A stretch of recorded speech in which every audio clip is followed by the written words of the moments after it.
Hi, Dr. Gapin. Hey there, how are you? Good. Welcome to Sexually Speaking with Shannon.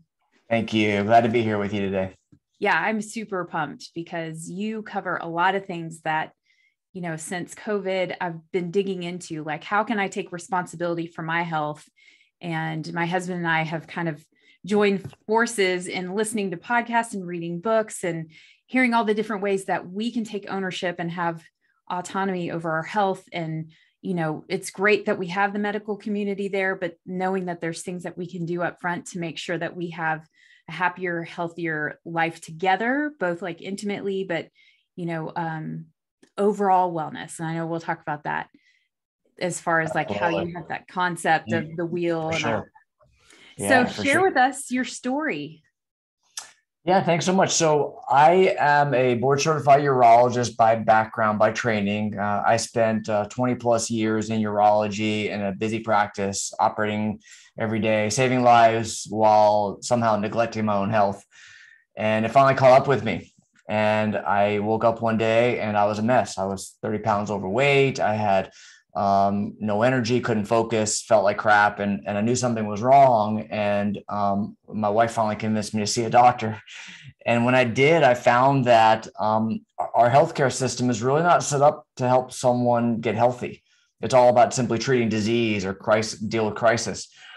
And so that got me down a rabbit hole of learning about human optimization and performance and genetics and lifespan, longevity, and learning all these facets of health to a different level than I'd ever learned in traditional medicine, and applying them on myself. I was able to restore my health back. And when I did that, it really changed my life personally as well as professionally.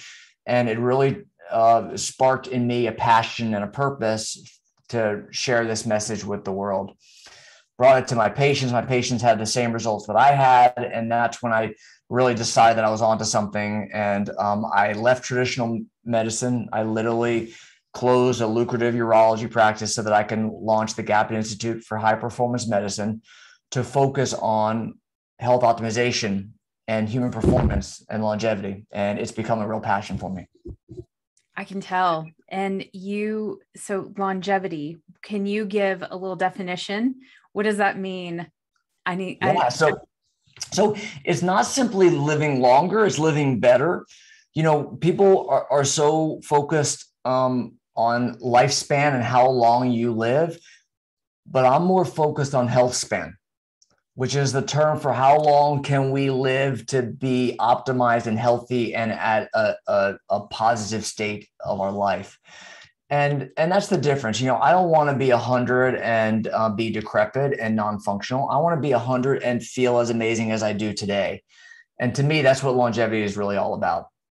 I agree. I heard somewhere that I think it's if you're 85 years old, there are ski passes that you get to ski for free anywhere. And don't quote me on that, but I just hearing that, I was like, what a goal. I want to be able to keep up with my great grandkids and my grandkids and set a model of health and what that looks like, and to live well and to be fulfilled.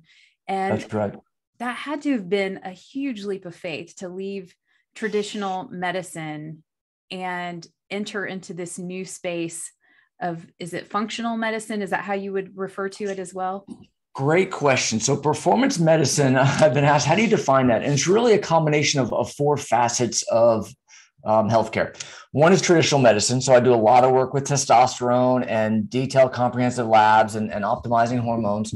I do a lot of functional medicine. So it's comprehensive testing to identify root cause, whether it's gut health or whether it's cortisol or whether it's organic acids, really diving deep to the root level to figure out why are my clients having inflammation or oxidative stress or insulin resistance, whatever process may be underlying below the surface of the symptoms that they're seeing above the surface.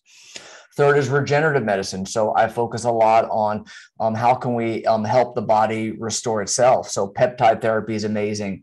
Do a lot of regenerative work for ED that I'm sure we'll talk about, with sexual performance, helping to restore and repair the body to its original state. And then the last one is precision medicine. And that is, how do we use our genetics to individualize our approach to lifestyle. And I used to think lifestyle was a dirty word, but it's so important that we do the hard work, but we could very much individualize that to what's right for each of us as an individual and not rely on what I call the one size fails all model that isn't working. Definitely not working. Well, how does all this relate to sexual health? It has everything to do with sexual health. So great question. So let's start with the beginning. Let's start with how do you get an erection? How does a man get an erection? An erection is simply increased blood flow to the penis. That's all it is. Increased blood flow to the penis. The penis engorges with blood. The blood can't escape. It gets trapped in the venous sinuses of the penis, and that is an erection. Okay, so you need good, healthy blood flow to the penis. That relies on normal nerve function as well. You need normal hormone function. You need normal neurotransmitters. You need a lot of stuff happening for that to work. But if we are in a stressed state, if we are not sleeping well, if we're eating crummy food, if we're overtraining, if we have micronutrient imbalance, if we are dealing with a lot of toxins or bad gut health, all of that promotes a process called inflammation. Chronic inflammation specifically. Acute inflammation is like when you have an injury, an area becomes inflamed and red and then it goes down. We're talking about chronic inflammation, which is where the body's in a chronically inflamed state and can't recover. Well, any of those stresses I just mentioned causes inflammation, and that causes insulin resistance. What does that mean? That means our body can't handle blood sugar properly. It can't get the sugar out of the bloodstream into the cells. Insulin resistance crushes that first problem I mentioned, the first process I mentioned, of increased blood flow to the penis. It depends on a hormone called nitric oxide. Mm-hmm. Insulin resistance crushes nitric oxide. So you see how I made a big loop there, how it's all interconnected. So when you eat like crap, you are directly affecting sexual function. And we know how. It's through those hormones that I mentioned. What's like crap look like? Great question.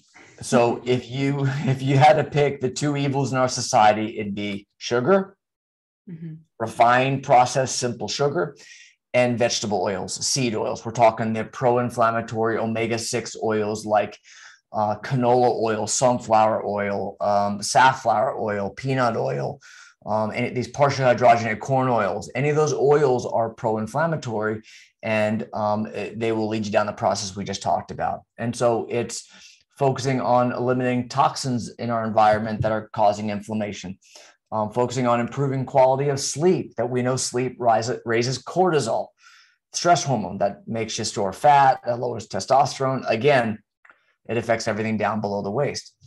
And so it's understanding what I call a systems approach to health, that we are this complex system of all these inputs into our system. It's almost like a symphony, and all these instruments are playing different notes, and you have to make sure they're all in tune, or else you don't like how it sounds. Oh, I like that analogy. Yeah, that's really good. Okay, so how does one look at like biohacking? That's a term that's popped up a lot. And I've heard a lot of people talk about that in relation to optimal performance, being able to perform at higher levels as long as they want in the bedroom. And what does that look like, and how do you support that? Yeah. So my best analogy for this is a cake, and everything we talked about: stress, sleep, nutrition, hormones, detox, fitness, movement, mindset, breathing, all these foundational aspects are the cake. Mm-hmm. If you haven't baked your cake, you don't get the icing. And the icing is all the fun, sexy, shiny toys like peptides, like, all these biohacking devices, PEMF, like even sauna and cryo and red light therapy, photobiomodulation. All these cool technologies have their own place, but you need the foundation first. And those are additions to what we need to be doing primarily. And most men don't have their system optimized where they're even ready for those fun, sexy toys yet. Oh, I see. Okay. So like the foundation is sleep, eating well, sleeping well. We already said that. What are some other things? Hydration, communication. I like all the shuns. Yeah. So, you need to have optimized hormones. So many men are dealing with this testosterone pandemic, I call it, where free testosterone levels are 45% lower than they were 20 years ago. And so guys are looking for a quick magic fix when the hormones are imbalanced. And so correcting that first is critical. There are toxins in our environment that are crushing us, causing hormone problems, causing inflammation, causing autoimmune process, causing metabolic issues. Regulating blood sugar is critical. And so it's putting all these pieces together that I can't emphasize enough. We could talk about the amazing peptides out there that are great for sexual function and this and that, but we got to focus on really the basics first and get those down, and then we look at the next level stuff. Is that what you did? Like, I would love to get a picture of what your intimacy, your presence, your fulfillment in your life looked like before, and then maybe hearing how a couple of steps you implemented that you encouraged your patients to do the same. Absolutely. I'll give you an example. I'm very busy, like most of us. And in my urology practice, I would work incredibly long hours. I'm up at night. I'm in the hospital operating. And when I would come home, I'd be exhausted. I'd be wiped out, and I wasn't able to be there for my family. And I would crash, and I would eat like crap because I'm too tired to make healthy choices. Wasn't exercising, sleeping very poorly, and taking no supplementation that I really needed. And so one of the changes that I made that was very simple was, first of all, living with intention. So deciding my why was more important than every other micro decision I was making. And then I would do this. I would, on my way home from work, I would pull over in a parking lot and I would sit there in my car, super easy, for 10 minutes. I would meditate. I would practice breathing exercises through your nose. You should be breathing through your nose, never through your mouth. And these breathing exercises with the meditation helped me dramatically lower my stress levels, helped get me present and engaged. So when I walked in the door at home and my two little kids jump in my arms, I'm able to be there for them. Yeah. And that's just one micro decision that I made. And I like to say your life is about tons of micro decisions that you make every single day. They're little things, but they're big things. Definitely. And what did your relationship with your wife look like before? Yeah. When I was in that state, I wasn't even interested in sex. It was such a big part of our relationship in the beginning. I was finding that I was just always tired. And that's not me. That's not normal. That's not how it should be, obviously. And for me, that set alarm bells off that I need to really make a change. And that was part of the transformation for me, was where I started to create balance between different areas of my life so that I can be the husband, father, leader that I need to be. What does that look like? Well, I mentioned the 10 minutes that I schedule in my day for that meditation time. I schedule time for fitness, for movement. It's a no-brainer. It's a non-negotiable. I need that time to train on a daily basis because I know how important it is. I schedule my sleep at 10:30. I'm going to bed. Now, in my old life, when I was on call at the hospital, you can't avoid. Some nights I have to work, but other than that, I would be very intentional about sleep. And so all of these habits would build up upon themselves. And that's where, it's called epigenetics. It's the science of how our lifestyle, our behavior affects genetic expression and ultimately affects our body's performance. And that's what it's all about. And genetics don't play as much of a role as we've given them, right? That's right. Probably 20% of our health is genetics. 80% of our health is the choices that we make every day.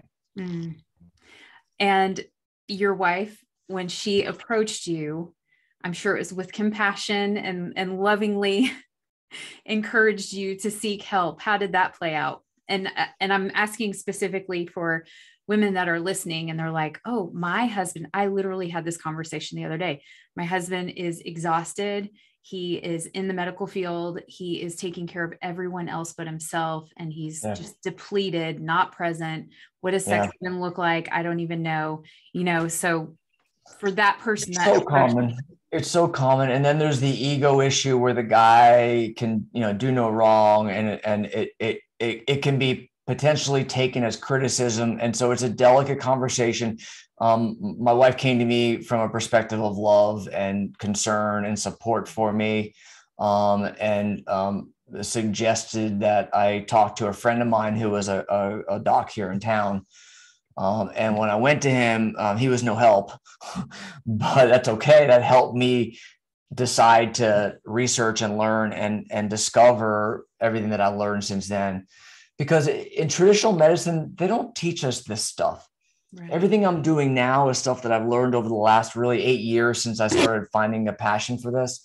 Traditional urology, it's all about diagnosis, prescription medication, diagnosis, surgery. And that's really what it is. Mm-hmm. And we are content with a disease model of medicine where neutral is the goal. Mm-hmm. Free of disease or illness or symptoms is this crummy baseline neutral that is our target in traditional Western medicine. And that's where I get started. Yeah. Taking it from there to optimized is what it's all about in my mind, because that's where you're really just getting going. And so it's having a shift in your perspective that really makes all the difference, and not settling for just being okay or free of disease. Yeah. And what was your motivation? What was your why to get you to want to? Yeah. My kids. Kids. My kids are my why. Yeah. It's a big passion for me. Being a dad is for me what it's really all about. Mm-hmm. And remembering how I used to walk in the door when my son was very young. Now I have 2 and they're grown and it's amazing. I remember how I wasn't able to be there, and I don't want to ever be in that state again, because I now get to enjoy them to their fullest. And to me, that's as fulfilling as it could possibly be. So powerful. Not to mention you are, we talked about genetics and how they play 20% of the role. And what I find is people don't give enough weight to the habits that we pick up from our parents or our caregivers as we were growing up. And that's something that my husband and I had to pick apart. Like, is this something that we really want to do? Or is this something that we learn to do from our parents? Mm-hmm. There's amazing things that we learn from our parents, but there's some things that just don't work well anymore. And we can not do them. We can choose to make those micro decisions and have better choices in our nutrition and decide to go to bed on time. So I can totally relate to that. And we just had a major shift in our relationship and our choices in the past couple of years. And that was our motivation too. All right. So now that you are in a better place, you're feeling good, and you're helping all these other people while also maintaining your healthy boundaries for yourself and your family, how do you set intention to prioritize your relationship when you're helping so many people? And what are some things that you and your wife do to prioritize your intimacy? Keywords balance.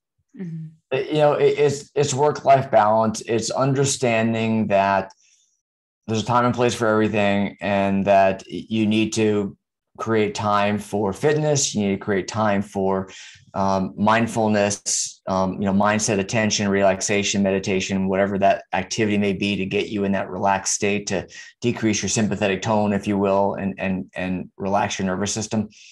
You need to create time for work, obviously, because you need to be productive and take care of people, but it's creating time for your partner as well. And so when I work with men, they work with me medically, and I help them with the labs and the hormones and the peptides and the supplements, but they also work with me as a coach. And I have a team of coaches where we work with guys on staying accountable to themselves and accountable to their why and living with intention. And it's about really creating a schedule for that. And I'm not saying intimacy needs to be scheduled where, hey, honey, it's 8:00, let's go. It's creating that space where you can be with your partner as well. Mm-hmm. I see so many men who are struggling with sexual performance issues, libido issues, fatigue, brain fog, all that stuff. And it creates a divide in the relationship where the partner is almost, I've actually had a couple of women question if the man is cheating on them, if there's infidelity, when it has nothing to do with that at all. It's simply the guy just doesn't have the drive because of all the other issues. Right. Right. I love that you have coaches. I didn't know that part of your. Oh yeah. Part of my team, I have functional medicine and health coaches who work with my guys on support, guidance, accountability, lifestyle coaching. And I like to joke that as amazing as I am, without them, I think guys are missing out on the full package. Yeah. Yeah. Pun intended. Yes. Exactly. Yeah, that's wonderful. It's been interesting to see as a sexual health educator and coach, how many women come to the table to say, I think something's wrong with me, or I need help with him, or I present this to him, and having other men to be a support system for each other is so important. So I will definitely link up whatever, whatever operation you have going on so that it can be a resource for men to learn from. Yeah. Thank you. Can you talk to us a little bit about, we talked about ED. Can you talk to us a little bit about some of the basic health issues? Well, we talked, I know, about like lack of blood flow, but other diet and lifestyle behaviors that can support better optimization of your sexual health. So I like to classify it as really 4 different causes of ED, or issues with sexual performance. One is blood flow, and that could be poor blood coming in or too much blood leaking out. Hormones, nerves, and psychological, like porn addiction, infidelity, that sort of thing. And so it's really identifying each of those 4 categories, what are causes of those, and then how can we address those. So looking at blood flow, how can we improve blood flow? We talked earlier about nutrition. I think stress is a big component for men. And I want to emphasize, I had a call with a high level network marketer earlier today. And I was talking to him about stress, and he's like, no, I'm not stressed at all. I'm fine. And I think it's important to distinguish psychological stress. Like, I'm worried about paying my bills, I'm stressed about this or that. It's not that it's physiologic stress. It's how your system, your body is in an amped up, turned on state. It's almost like putting a race car in the red and never letting it cool off. If you do that for too long, it doesn't work anymore. The system overblows, or it just doesn't function like it needs to. And so that stress we're talking about is so critical when it comes to normal, healthy blood flow. Hormones, testosterone, as I mentioned, DHEA, thyroid, cortisol, vitamin D, growth hormone. All of these hormones come into play when we're looking at sexual function. Nitric oxide is obviously the main hormone when it comes to vasodilation. We could look at nerve stuff. If a guy's had nerve injury in the past, that could potentially cause problems. Diabetic, so helping guys regulate blood sugar is important. And then psychosocial. I see a lot of men with issues with porn addiction that can affect intimacy and sexual drive and sexual performance. And so helping guys overcome that addiction is really important as well. Yeah. Is that something that your coaches would help support? Absolutely. Yeah. Oh, that's fantastic. Now, you wrote a book called Male 2.0. Yes. Does this kind of have this all-encompassing systems-based approach to helping guide someone through this process? Yes, in part. So Male 2.0 is a reference to the fact that we are dealing with a men's health crisis, a pandemic that gets no attention, in that we're seeing, for the first time ever, lifespan is actually decreasing. We're seeing decreasing lifespan year over year, which is very new. And that's related to hormone issues, increasing cardiovascular disease, obesity, toxins in our environment. And it's recognizing how all of these issues are affecting men. Male 2.0 is taking a very proactive approach. It's no longer waiting for disease to set in. It's no longer relying on our healthcare or disease care system that's not working. It's being intentional with your health and really taking charge. And so it's a mindset shift for sure. I talk in the book a lot about how do you use genetics to personalize health.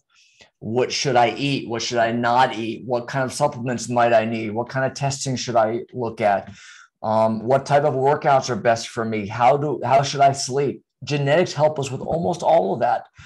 And so learning how to incorporate genetics, learning how to incorporate peptide therapy into your protocols for health. And so it's putting all those pieces together. And so Mel 2.0 is really my first effort a couple of years ago, and I published it to start to transform the dialogue that we have around men's health. Oh, in a perfect world, what would, like, if you can close your eyes and transport yourself to 10 years from now, and I waved a magic wand and the male population has read your book and transformed their lives, what would that do for our planet? So a great question. I talk about high performance, and Gapin Institute is focused on high performance medicine. I talk about high performance health. I talk about high performance mindset and habits. And it's really about achieving a state of high performance. What does that mean? It's about living in a state of excellence. It's going to mean that you're at an incredible state with exceptional energy and laser focused mindset, and you are operating at your highest potential. Mm-hmm. And so it's a matter of amazingly improved productivity and purpose and power. Mm-hmm. And that trickles over into a man's work, mm-hmm. into a man's relationship with his friends, his role as a parent, and his relationship with his spouse. It affects every aspect of his life. And so to me, it's transformative. Yeah, I agree. Good answer. Yeah, I thought the answer would be world peace, but that's what I was going to go with. That's no fun. Just in the past few years and seeing the men that I love and want the best for, it's just been an incredible opportunity to see them take control and take responsibility of their own health and be able to have a support system that's strong and, looking out for the best interest of everyone and caring and compassionate, but strong and powerful. Sure. And as we wrap up, are there a couple of people that you looked up to in this journey? Like, what were some of the books or some of the podcasts and people that you had gathered this information from? Yeah. So I went through the Apeiron epigenetic certification program. Oh, okay. Gosh, 6 years ago now, maybe. Mm-hmm. And the Dan Stickler, he's a surgeon who founded Apeiron. He's probably the first doc who got me to really start thinking differently. So I would put him up there. In terms of books, How to Win Friends, Influence People. To me, to me, that's a fantastic book. Lifespan was a book that just came out recently, actually, by David Sinclair, looking at longevity. To me, that was fascinating. I love the field and the science around longevity. In terms of podcasts, I'm more of a visual guy, so I like to read more than actually listen to podcasts. Audio wise, for me, I have trouble. I want to take so many notes, and if I'm in the car listening to a podcast, I want to take a note and I can't. So, so for me, it's more reading. I read show notes more than listen to podcasts. Okay, good to know. Yeah, David Sinclair does have a Lifespan podcast now where he basically goes through the chapters. Yep. So I've enjoyed that, but I agree, when it's like scientific based information, I sometimes need those visuals to go alongside to help support. Yes. All right. Thank you so much for all of this great information. Was there anything else that you wanted to share with the listeners to help support them in this journey? Yeah, sure. So I'm proud that I created the N1 Performance Health Program. That was a really passion of mine that started about 4.5 years ago or so now, where I integrate all of these components for helping men improve energy and focus and brain power, and help them lose weight, help them have better sex. And it incorporates all of these components that are so important. It's the coaching, it's the lifestyle, it's the hormones, it's the supplements, it's the peptides, which are kind of the fun icing on top. It's the wearable tech, and how do you leverage and how do you use that wearable tech to your advantage? And it's putting all these pieces together and making sense of all the noise out there. There's so much information and noise around health right now, that how do you know what to do? And so many guys say, just tell me what to do. And so to me, this is really a passion to help men know that and get them in the right direction. Yeah, so helpful. Yeah, there are a lot of different opportunities and paths that you can take. So it's good to be able to walk alongside someone that's already done that. So I appreciate your experience and your journey and being open to share your experience both on the podcast and in your book. You Just got in it. time for Father's Day. That's right. Perfect timing. So Male 2.0.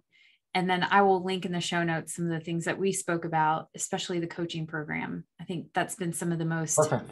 powerful work that I know I've done for myself. Both my husband and I have had coaches.